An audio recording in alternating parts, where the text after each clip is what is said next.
Live from our 7 Tasmania studios, your nightly news with Louise Huber begins now.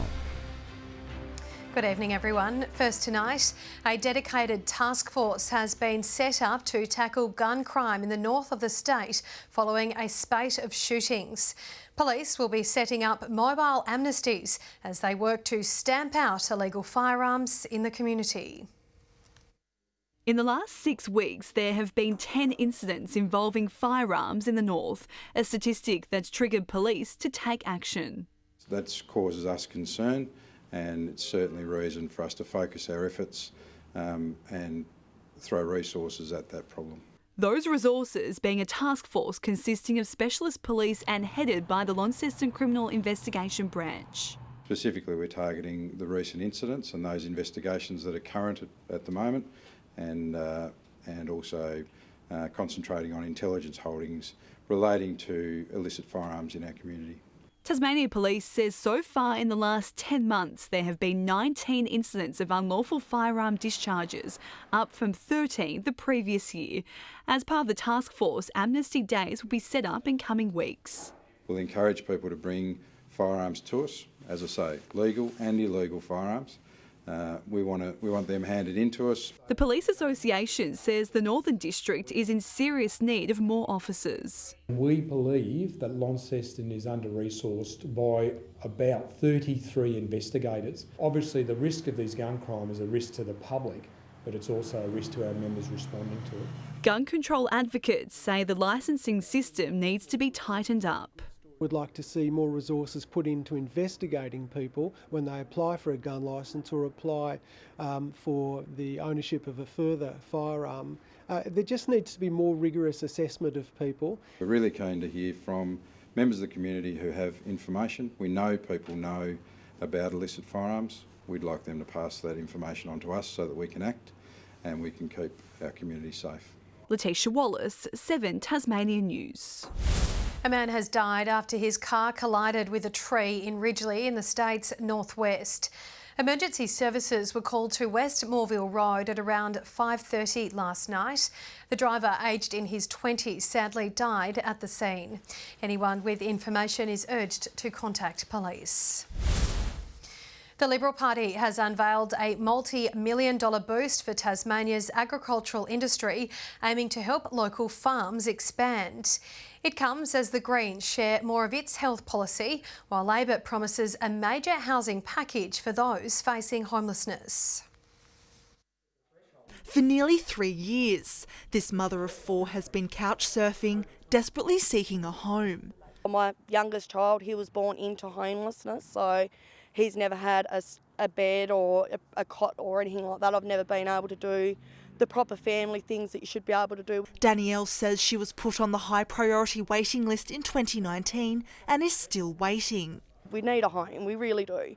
It's just something that my kids shouldn't have to go through, and we beg for help and still nothing comes from it. Labor building on its housing package, pledging $52 million for 6 new emergency accommodation facilities across Tasmania. Up to 13,000 Tasmanians are being turned away from our shelters every single year. That is not good enough. We have an obligation to support the most vulnerable in our community. It comes, however, as the Liberals slam Labor's promise to cut land tax for local owners. They're having a completely careless attitude to the impacts that policies like this will have on the cost of housing and new land subdivisions.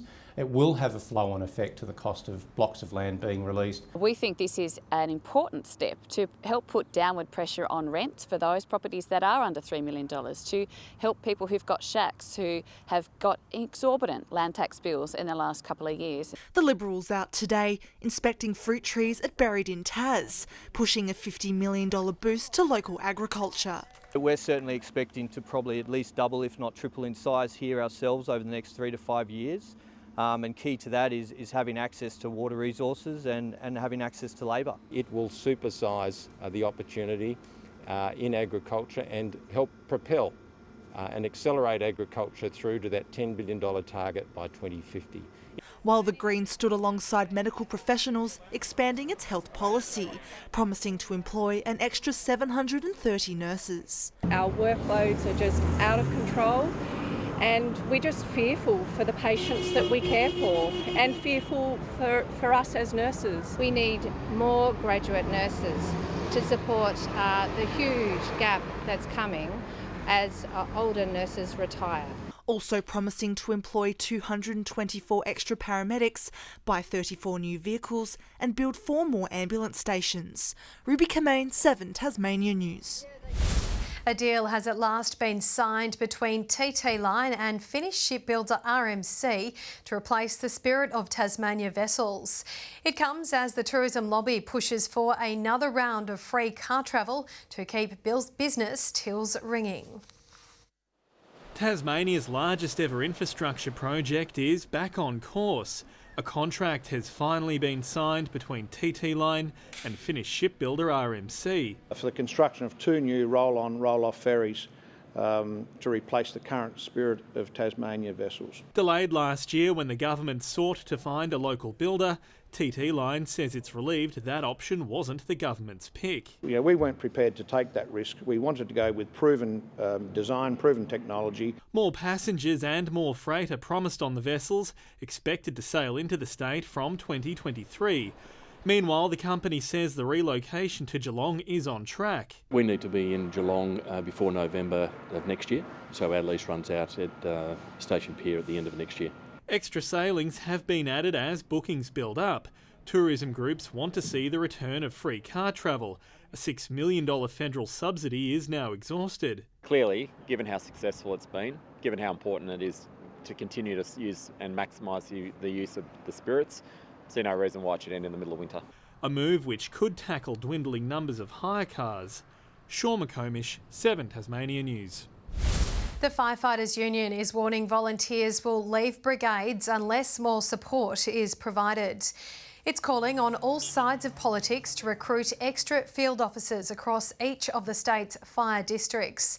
The unions argued there are 4,000 less operational volunteers than a decade ago. The reality is that the number of volunteers is falling, and we hope that additional field officers will stop that decline and maybe even see some new volunteers coming through. It also wants 2 new crews added to stations in Bennie and in Devonport. The 200th birthday of Hobart's annual and well-loved agricultural show has been celebrated. The event's first location, Parliament Lawns, today filled with furry farm animals in a mini show to mark the occasion. Local organisers reflected on the history of Australia's oldest show, saying it's certainly changed since 1821. The very first show was focused on cattle and a little bit of produce. And one of the other things we had was a competition for the best behaved and best dressed convicts. So I guess we've come a long way since then. Preparations are now underway for this year's special event after being cancelled last year due to COVID-19. The involvement of First Nations people in Australia's military history is being commemorated in a new exhibit at the QV Mag. The Australian War Memorials exhibit For Nation, For Country contains more than 48 works of art telling the story for Indigenous service history. We at the War Memorial developed a Aboriginal and Torres Strait Islander and veterans knowledge holder group, which enabled us to really work with the grassroots of those across Army, Navy and Air Force and other veterans of military conflicts as a starting point. One of the real thrills of being able to bring this exhibition to Launceston are the stories, the local stories that have actually just started coming out. The exhibit is on display at the museum's Inveresk site until July 17. A bumper weekend of sport is about to begin in the state, with Western United touching down at Launceston Airport. The team ready for its clash against the top-of-the-table Central Coast Mariners. After 7 years, the A-League arrives back in Tasmania once again. We're looking forward to staying down here for the week. We're excited to engage with the community. Western United settling in for 2 games at UTAS Stadium. The first, tomorrow evening against the league-leading Central Coast Mariners. Yeah, I think every game's super important right at the moment, so we're just looking forward to doing a job on Saturday and then again against the Knicks next week. The NBL 1 season also kicks off this weekend, and the Tornadoes star recruit and head coach are eager for their club debuts. I'm really excited. I think this is the best preparation I've ever had coming into an NBL 1 season. That year and a half together, without games and without the stress of the games, we've actually bonded really well off court. They face the Chargers in an intrastate derby. They've picked up a new recruit themselves, 3x3 star Maddie Garrick. A new challenge, it's out of Melbourne, new environment, new team. They also unveiled a new recruit for their men's outfit, Jonathan Mines. Obviously with a lot of bodies down due to injury and stuff like that, but it's next man up mentality, and I feel like I can take that leadership role and help mentor these young kids coming up as well. It's a big game tomorrow night because what that does is set you up to really keep your head above water early in the season. Their campaign also begins against a Tasmanian rival, the Northwest Thunder. Alex Doolan has called time on a career that saw him become one of only 8 men to play 100 first-class matches for Tasmania. He may have played 4 tests for Australia, but the highlight, 2 Sheffield Shield wins. Baggy Green was a really great individual achievement for me, but we play for team success. The demands on an elite athlete, finally too much. I think for maybe the first time in about 10 or 11 years I had a proper Christmas up in Launceston with my family, an extended family, and it was just really nice to see how the other side lived. He believes he's leaving Tasmanian cricket in a strong position, ready to chase the same success he enjoyed. Josh Duggan, 7 Tasmania News. To supercars now, Mark Skaife will be keeping an eye on Shane Van Gisbergen at Symmons Plains, who will try to break one of the Holden legend's most enduring records, while fans will be glued to the high-flying super trucks landing here for the first time. In the super trucks, everyone needs a jump start. The poor suspension cops a flogging, but the mid-air suspense makes it all worthwhile. Today's test run is the series' first go at the famous racetrack. Supercars drivers were among the lucky passengers hitting the humps. We were coming up pretty quick on the jump and I was thinking, holy crap, I hope he knows what he's doing, and then boom, well, it's like a frog. Incredibly, the trucks aren't far off the top speed of the supercars. They're able to clock 230 kilometres per hour. No windshields are one of these things, so the air's just rushing through and it's pushing your helmet up, so it's a pretty unreal feeling. Sounded too good to pass up. A few choice words going over some of those jumps, and I tell you what, the biggest thing you get out of that is understanding just how much pressure it puts on the drivers' bodies when they smack back down on the tarmac. It's really quite phenomenal. Almost as phenomenal as Shane Van Gisbergen's start to this supercar season. If he wins this weekend, he'll become the first driver to claim the opening 7 races of the championship. Only Alan Moffat and Mark Skaife have been in the same position, but neither could claim that elusive 7th victory. It's a record I've had, for a long time with the wins from 1994. So I wish him all the best. I mean, he's done a remarkable job to start this season off, and he's in sublime form. So let's see what happens. Qualifying begins just after 1 o'clock tomorrow afternoon. And with the A-League making its return to Tasmania this weekend, tonight's Friday flashback is to the first top-tier match played in the state. In 2002, Melbourne Knights and Perth Glory produced a classic for a jam-packed York Park crowd. When teams touched down, they were greeted by more than 5,000 soccer-starved fans. Rows of seats and standing spots were occupied to savour Tasmania's first taste of the National Soccer League, the predecessor to the A-League. After playing up to the crowd, the real game began. Perth squandered its chance at early glory. Goalies at both ends were kept busy before Damien Morey became the first NSL player to hit the back of the net on Tasmanian soil. Half-time, the PA blasted the day's biggest hits, before Melbourne nearly blasted the equaliser. That moment came right at the end. Alex Kirasoglu, the golden boot. You could say his side was saved by the bell. Playing surface was probably the best in Australia at the present moment. The facilities are great and the people were great, so we got no complaints. Even then, there were rumblings around a Tasmanian team joining the National League, with Socceroos coach Frank Farina among those keeping an eye on the game. Tomorrow will see the game's finest play in the state for the first time since 2013. Good evening. St Helens, Friendly Beaches and Devonport our high today with 17, Hobart and Launceston 16, BERRIED just 14 degrees.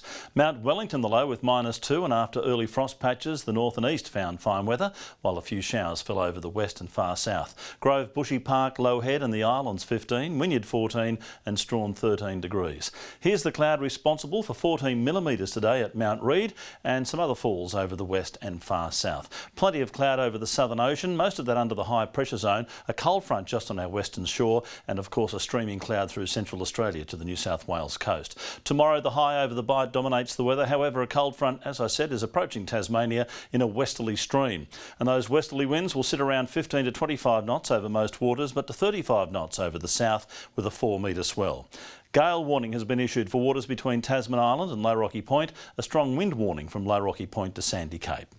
Saturday in Hobart, 19 and partly cloudy. Maybe a shower for Medina, 14 the top and 16 for Oatlands, bit of cloud but fine. Launceston 20 and partly cloudy, Devonport 19, just 11 for Lyowini after -1 to start the day. Bernie partly cloudy and 18, 17 for Strawn, a shower in the west, Marrawar 17 as well. St Helens though, 20 and mostly sunny. Partly cloudy for Swansea, 20 the top and 19 for Orford. On Sunday, showers over the west, far south and Bass Strait, otherwise fine. Light showers over the west and north on Monday, increasing during the afternoon but fine elsewhere, and showers extending statewide early on Tuesday, the winds shifting southwesterly. Mostly sunny in Perth tomorrow, partly cloudy in Adelaide and Melbourne, a possible shower in Sydney and maybe a storm over Brisbane. Clear here though, Hobart currently 12 degrees, 11 in Launceston, Devonport clear and 10 degrees. And Louise, congratulations on the happy news that you will be adding to your family unit in the near future. Great news for you and Dave. Of course, if you need to fill in for when you're on maternity leave, you know I'm available. Thank you very much for that, Murph. But I've actually been told that you absolutely refuse to work on weekends, so that might be a little bit difficult, but thank you very much. And that's all your news for now for this Friday evening. I'll be back later with updates. Thanks so much for joining us. Have a lovely evening. Good night.